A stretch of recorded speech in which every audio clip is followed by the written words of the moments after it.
Merhaba arkadaşlar. Birinci kısımda şu taban çalışmasını yapmıştık sizinle. Ve daha sonra yukarı çıkış sırasından sonra yani şu arkadan batarak yaptığım sıradan sonra 1, 2, 3, 4, 5, 6, 7, 8, 9, 10 sıra sık iğne ördüm. Bakın şöyle bir yükseltimiz oldu. Şimdi bundan sonrasını rafya ipimizle yapacağım. Fakat şurada bir ipin bitiminde göstermek istediğim bir yer var.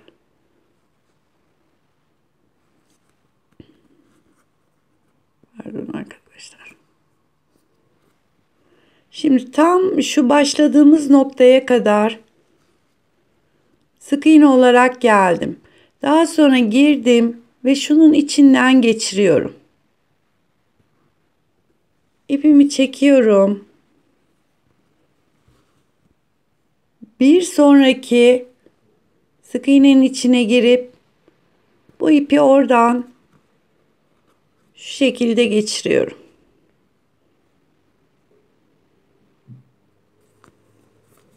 Ve daha sonra bunu böyle arka taraflara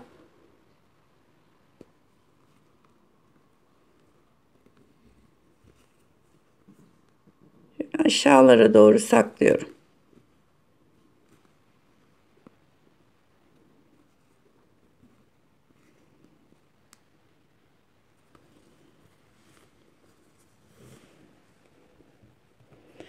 Şimdi bunun üst kısmına ben motifler yapacağım. İsterseniz dediğim gibi aynı renk ipiyle de devam edebilirsiniz.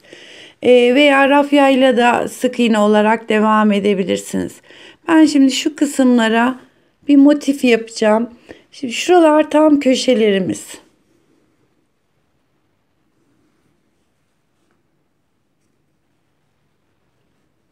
Motiflerinizi ayarlarken mesela çok büyük yapıp iki tane de şuraya sığacak şekilde yapabilirsiniz.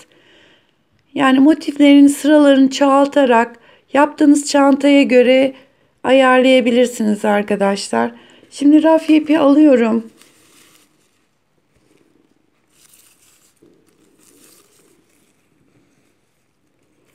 Bu arada tığ numaramda 4 rafyayı 4 ile öreceğim.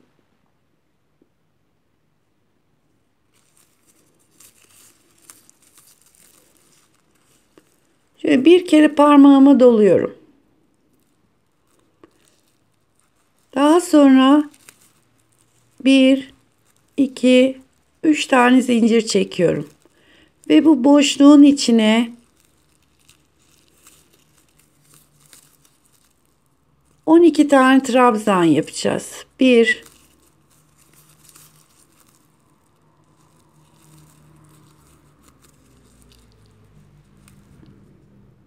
1, 2, 3.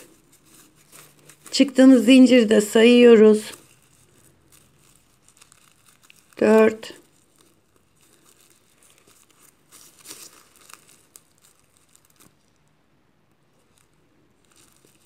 5,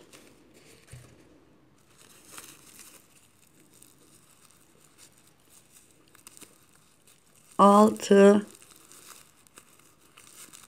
7, 8, 9, 10,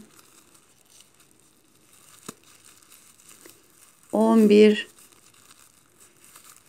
ve 12 tane sihirli halkamızın içine trabzanları hazırladım. Şimdi şuradaki ipimi çekiyorum. Yalnız bu ipler kopmaya çok müsait. Yani biraz dikkatli çekmek gerekiyor. Şu ortayı birleştirdim.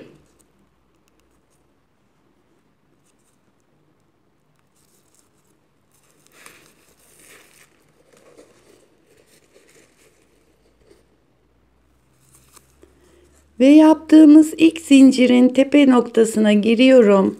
Şu ipi de saklayacağım aynı zamanda. Birleştirmemi yaptım. 1, 2, 3, 4 zincir çekiyorum. Ve bu yaptığımız bütün trabzanların tepesine ikili trabzan. Bir zincir.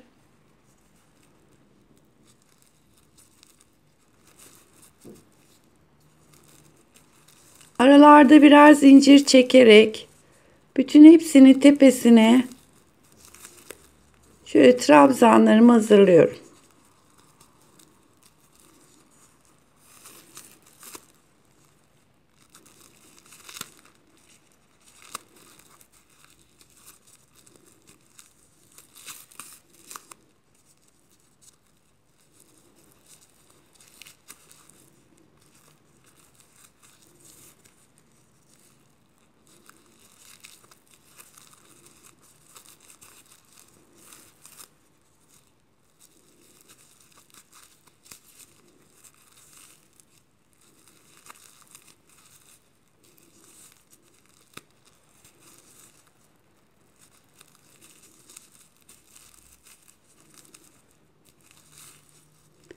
Aralarımız hep bir zincir arkadaşlar. Bir zincir çekip altta yaptığım 12 tane trabzanın tepesine yine 12 tane araları birer zincirle trabzan hazırlıyorum.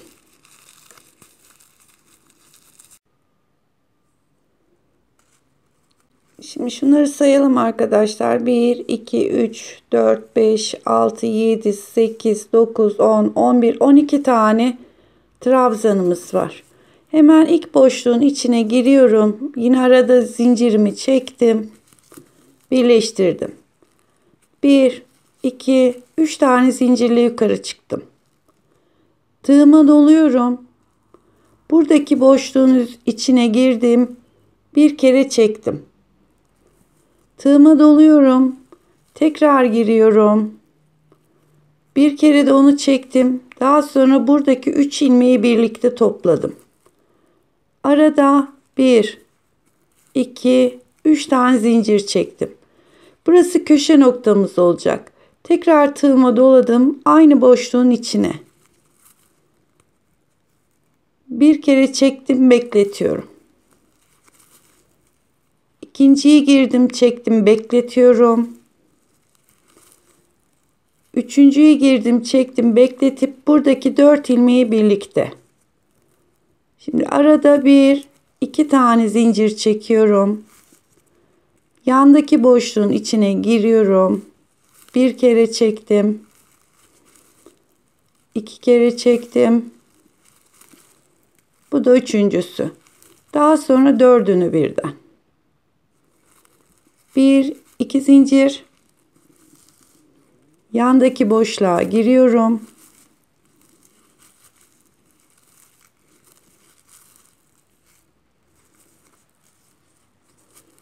Bir, iki. Şimdi burada köşe yaptık.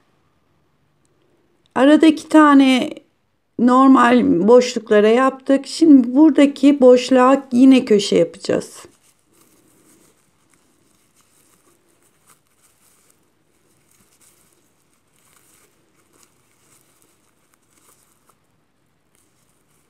Bir kere yaptım. Arada 1, 2, 3. 3 tane zincir çekip yine aynı boşluğun içine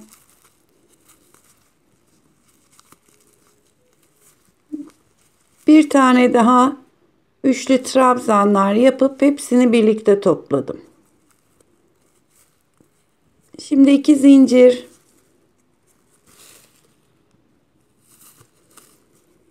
Buraya ve bu yanındakine tekli yapıyoruz.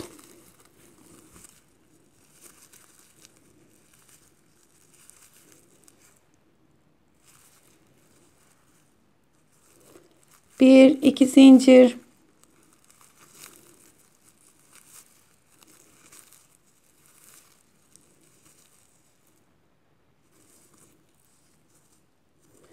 Tekrar 2 tane zincir yapıyoruz.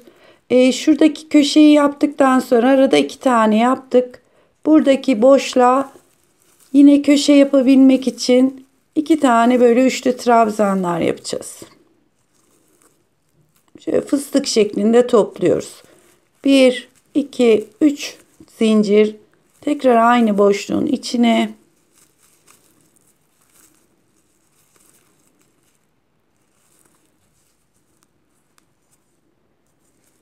Bir, iki zincir. 2 tane yan yana tek yapıyoruz.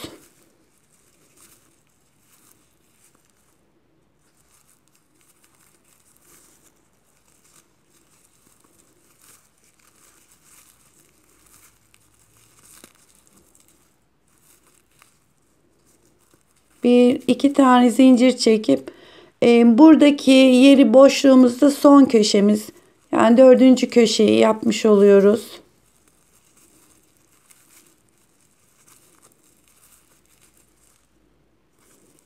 Bir, iki, üç.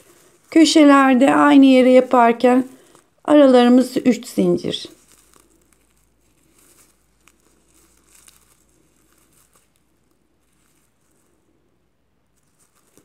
Bir, iki zincir. Burada 2 tane boşluğa da tek tek yapıyoruz.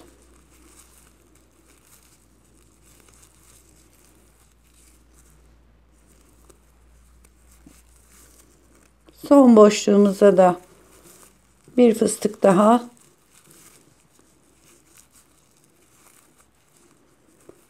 Bir, iki tane zincir çekiyoruz. Bakın şurası birinci köşemiz. İkinci köşemiz. Üçüncü köşemiz. Ve bu da dördüncü köşemiz. Şu köşelerin arasında da ikişer tane böyle fıstıklı trabzanlarımız var. Şimdi sıranın sonuna geldik. 2 zincirimi çektim. Şuradaki boşluğun içine girip ipimi kilitliyorum ilmeğimi. 1, 2, 3. Bu artık çantaya ekleme sırasına geldik. Şuradaki köşeye kadar yapacağız. Daha sonra eklemesini. 2 tane trabzan yaptım. 3 tane zincir çektim. Aynı boşluğun içine tekrar 2 tane daha trabzan yapıyorum. Şimdi 1, 2, 3, 4 zincir çekiyorum. Buradaki boşluğun içine direkt girip sık iğne gibi ekliyorum. 1, 2, 3, 4 zincir. Diğer boşluğun içine girdim. Kilitledim. 4 zincir. Buradaki boşluğun içine giriyorum. 1, 2, 3, 4 zincir. Şimdi köşe noktasına geldik.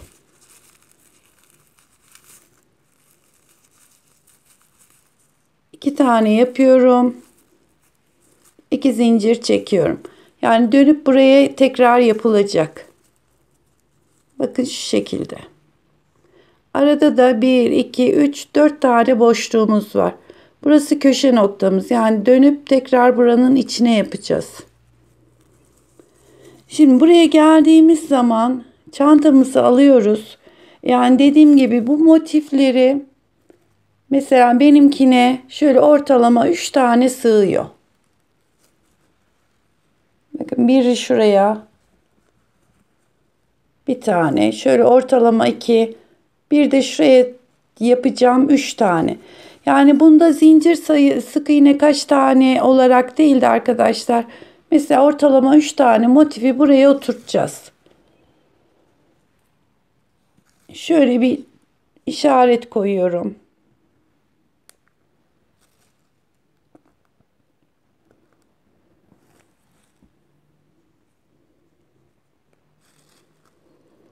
Mesela bu araya ikinciyi ve bu kısma da üçüncüyü şöyle bu kısma da köşeye kadar üçüncüyü yani tam sık iğneleri bazen bir tane bazen 2 tane atlayarak şu şekilde kenarlarına oturtacağım. Şu köşe noktasından başlayarak bakın, bu kenarlara da birer tane. Şu köşe noktasından başlayarak şu kısma bir tane motifi şimdi ekleyeceğiz. Köşeye geldim, 2 tane zincir çektim ve şurada da 2 tane zincir çektim. Şöyle yapıyorum. Köşe noktasını buluyorum.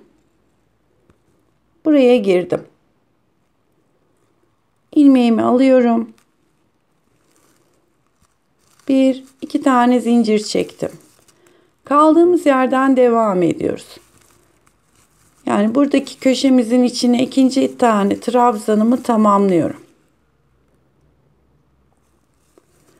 Daha sonra 2 zincir çekiyorum. Şöyle ortalama, yani sayarak değil de şöyle göz kararı buraya girdim. İlmeğimi çıkardım. 2 zincir de burada çektim ve kaldığımız noktaya batıyorum. Şurayı biraz daha sıkayım arkadaşlar. Şimdi 2 tane zincir çekiyorum. Tekrar motifi şöyle tutuyorum. Şuralara bir yere ekleyeceğim.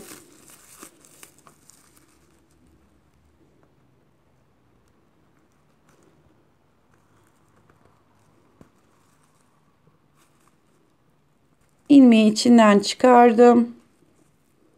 Yine 2 zincir. Motifimde kaldığım yere sık iğne ile ekledim. 2 zincir.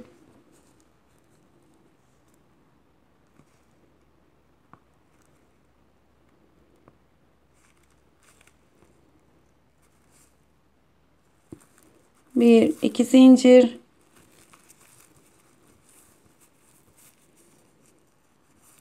Şu köşe noktasını son eklememiz olacak arkadaşlar. Oraya kadar böyle 2 zincirli ekliyoruz. Şimdi tam köşe noktasına geldim. Şu 2 tane olan kısma. Oraya önce bir trabzanı yaptım. İkinci trabzanımı yapıyorum. Yine 2 zincir çekiyorum.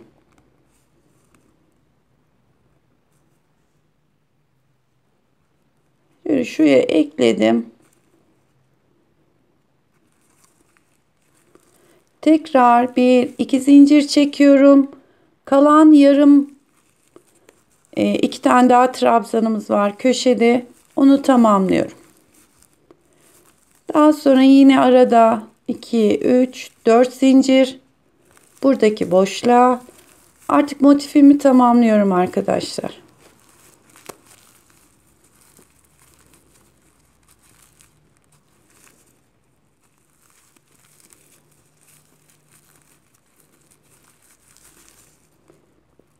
Köşe noktasına geldik.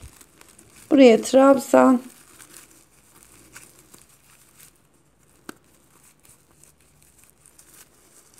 Üç tane zincir çekip aynı yere tekrar batıyorum.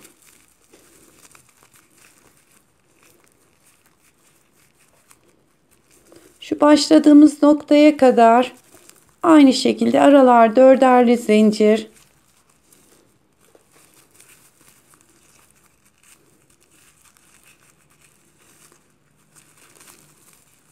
Şurayı tamamlayayım. Motifimize bakacağız arkadaşlar. 4 zincir çektim. Şimdi çektiğim şuradaki trabzanın tepesine batıyorum. Ve şöyle de bir kere içinden geçirip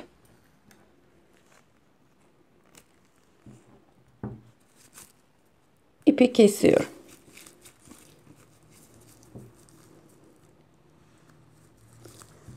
Bakın motifimizi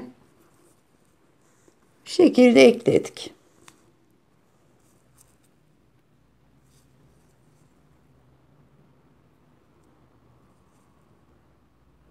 Şimdi tekrar aynı motiften yapalım. Son sırasında da şuraya eklemeyi göstereyim.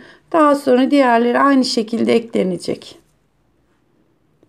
Şimdi aynı şekilde ikinci motifi de hazırladım. Şu birinci köşemiz. Şimdi ikinci köşedeyim. Yani şuraya köşe yapacağım.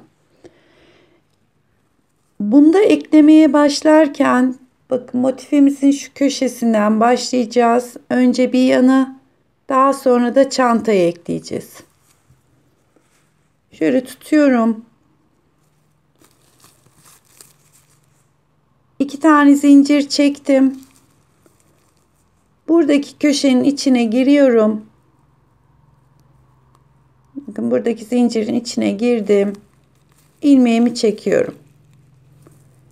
2 zincir çekip yine buradaki boşluğun içine köşemin ikinci trabzanını yaptım. Şimdi 1 2 zincir,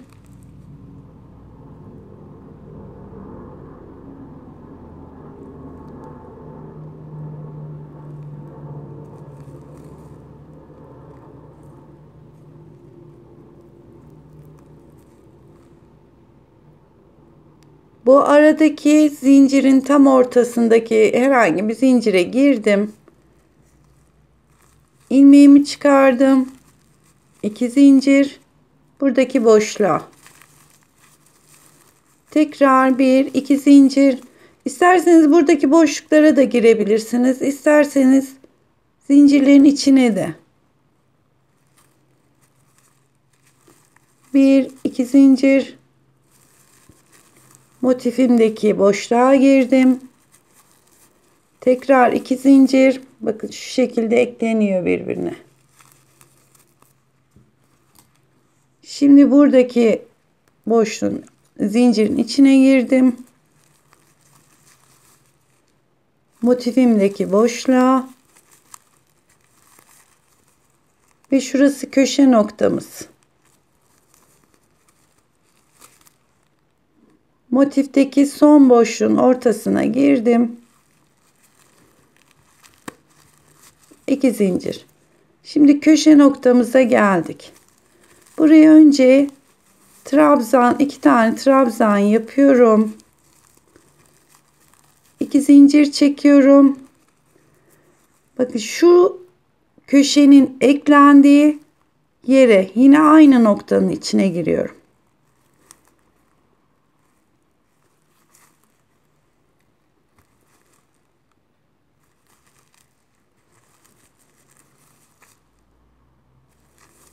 Bakın şu iki motifin tam birleşme noktası orası.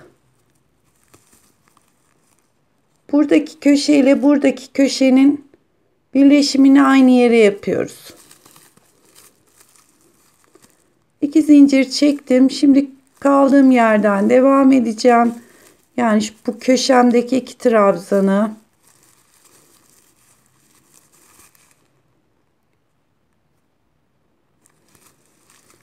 tekrar 2 zincir.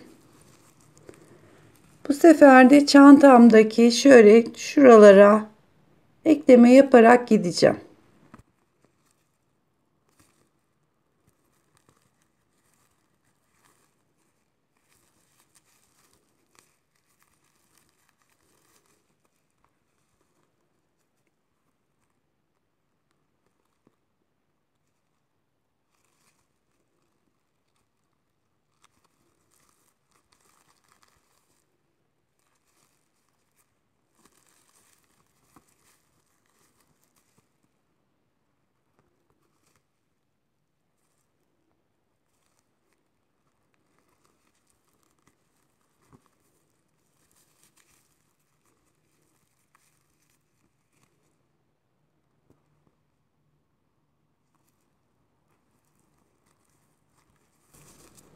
Evet, köşe noktasına geldik. Şimdi buraya önce 2 tane trabzan yapıyorum. 2 zincir çektim. Şöyle buralara eklememi yapıyorum. Hatta çok yakın oldu. Şöyle yapalım.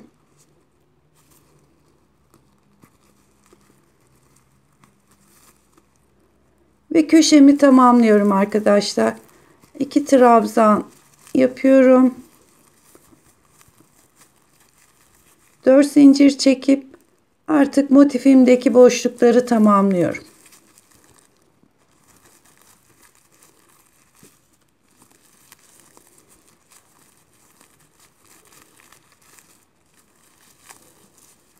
Ve başladığımız noktaya geldik. Yine 4 zincir çekip buradaki zincirin içine giriyorum.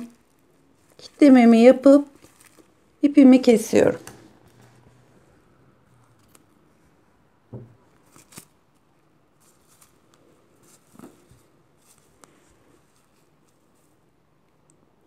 Şöyle motifi göstereyim arkadaşlar arkasına.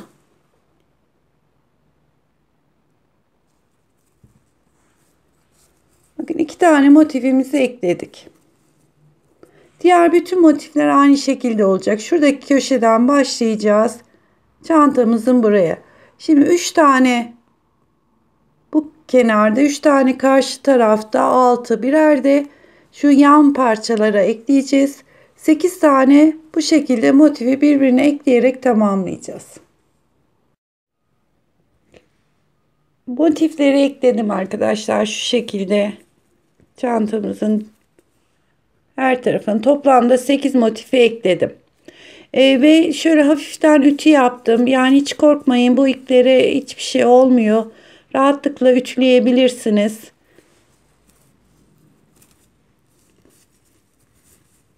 Şimdi herhangi bir yerden mesela şuradan başlıyorum.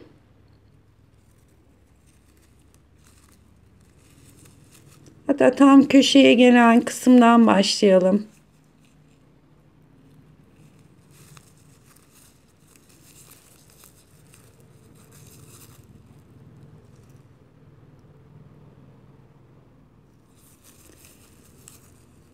İpimi bağladım. Şimdi 1, 2, 3 zincir çekiyorum. Diğer boşluğa geçiyorum.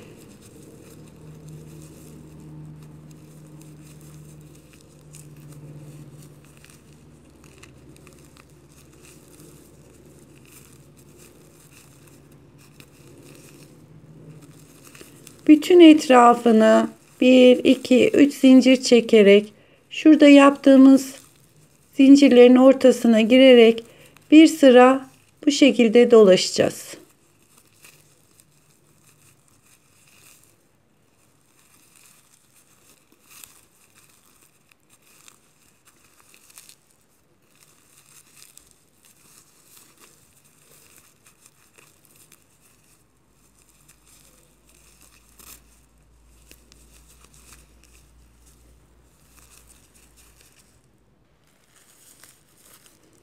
Şimdi ilk başladığımız noktaya geldik. Buranın içine girdikten sonra artık sık iğne olarak gideceğiz. Bakın buraya battım. Daha sonra ilk başladığım noktaya girdim.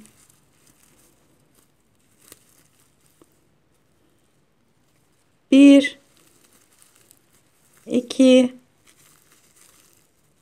üç tane sık iğne yaptım. Yanındaki boşluğa geçiyorum. 3 tane sık iğne yaptım. Buradaki boşlukların içine artık 3'er tane sık iğne yaparak sıramızı tamamlayacağız.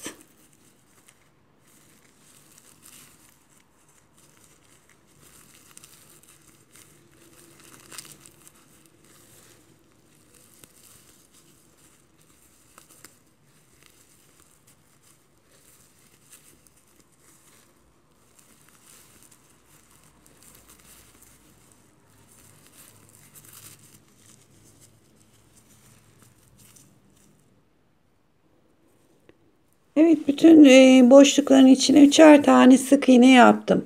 Benim iyi geldi üçer tane ama çok büzdürürseniz arkadaşlar bazılarına 4 tane de yapabilirsiniz.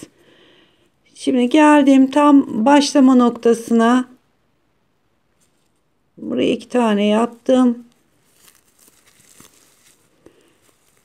Üçüncü sık iğnemi yaptıktan sonra buraya ekleyip yukarı çıkış yapmayacağım arkadaşlar. Ben döne döne öreceğim için direkt içine giriyorum ve devam ediyorum.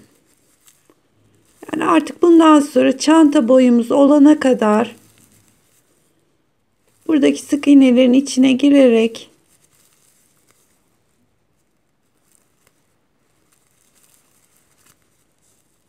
çantamı tamamlayacağım.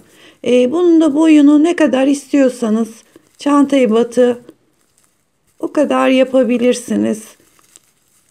Yani çantamız bitene kadar artık bu şekilde sık iğne olarak devam edecek.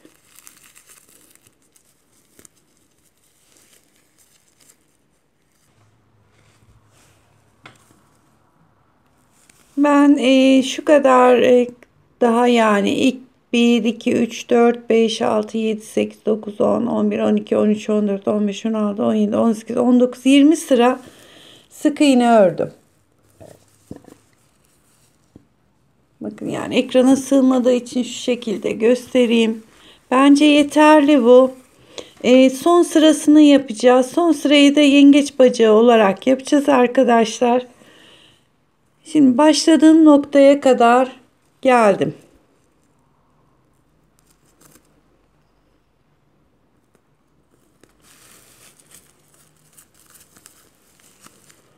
Şimdi daha önceki çantalarda da yaptığımız gibi ileri doğru değil, böyle geriye doğru geleceğiz. Hiç zincir çekmeden hemen bir arkadaki boşluğa girdim. İkisini birlikte aldım. Yine zincir çekmiyorum.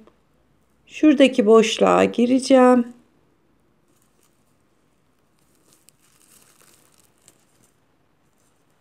Bu şekilde geriye doğru sık iğnemi yapıyorum.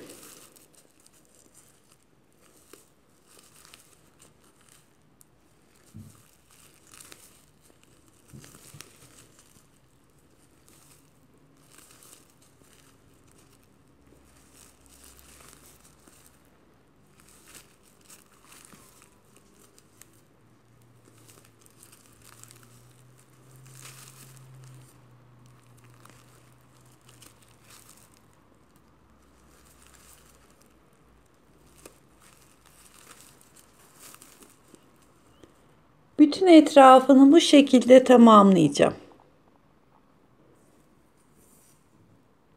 Bütün kenar kısımlarına böyle yengeç bacağına gittim. Tam başladığımız noktaya geldik. Burada ipimi kesiyorum.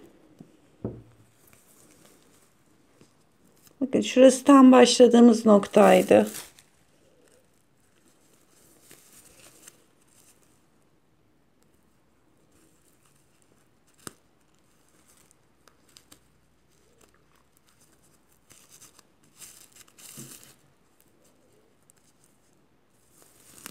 Evet, bu ipi de arka tarafına doğru saklıyoruz.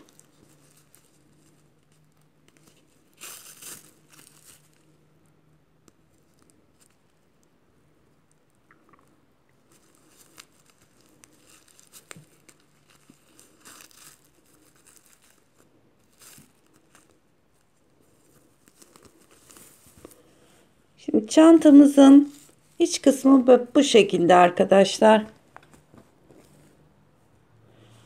Oldukça kullanışlı, ebatı normal çantadan biraz daha büyük. Gayet yaz için çok rahat kullanabileceğiniz bir çanta.